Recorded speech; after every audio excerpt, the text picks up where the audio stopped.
Hi, my name's Anne-Marie and I did my first Kirk and Toilet Players pantomime back in 2011 as a youth member.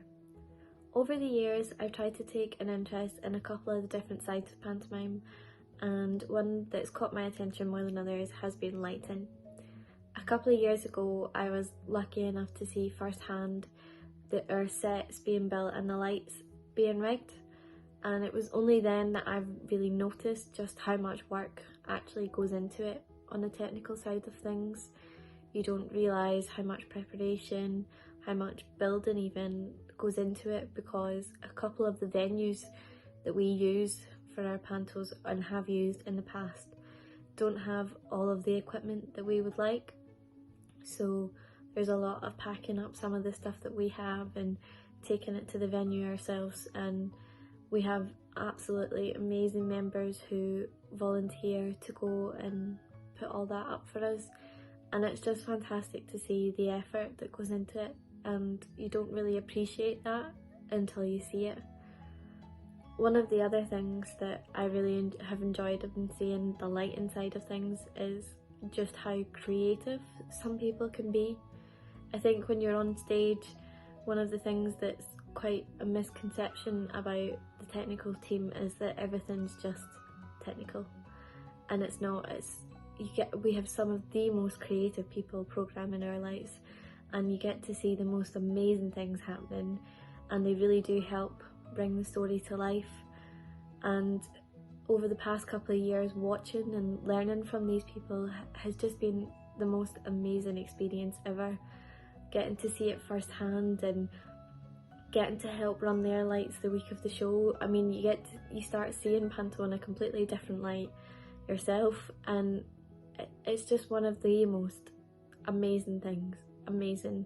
And to be honest, I think I've tried to encourage everybody to try it, because I think it's one of the most creative things you can do, and I just hope that one day I'm creative enough to do it myself.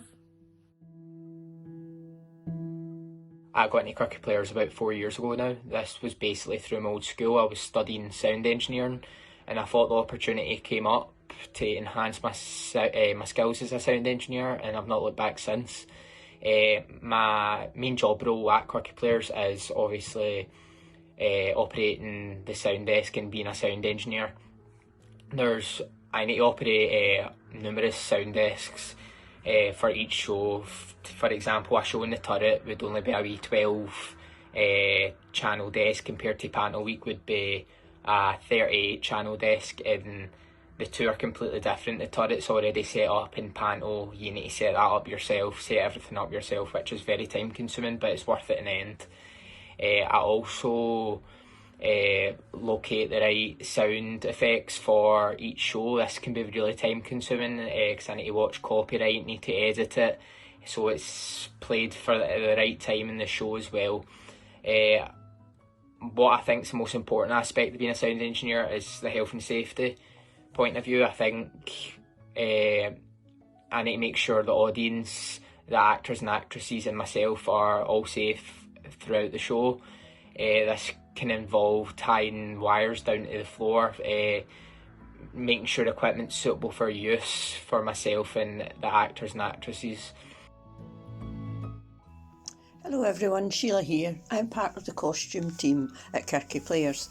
Today I'd like to show you some of the things we make for Panto.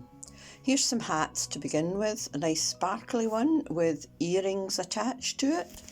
Let's move on to a wedding cake, a couple of glitzy ones, and one like a teapot with a bag to match it.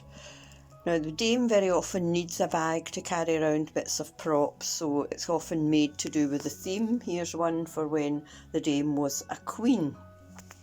An essential part of being a dame is having the bloomers, so we have some tartan ones and some nice star ones. Then for a bedroom scene, you might need baby doll pyjamas, and then perhaps a little house coat. If a man is playing the dame, he'll require considerable boobs. So here we have the padded bra to achieve that. This was also turned upside down and doubled as Kim Kardashian's rear end. Over here we have a typical dame costume with the salt and pepper and the little items of food on it.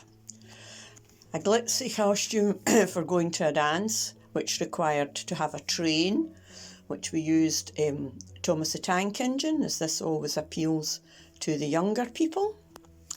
For walk-down costumes, they require quite a bit of work, have to be very glitzy and are only worn for a few minutes. So these are very often rehashed.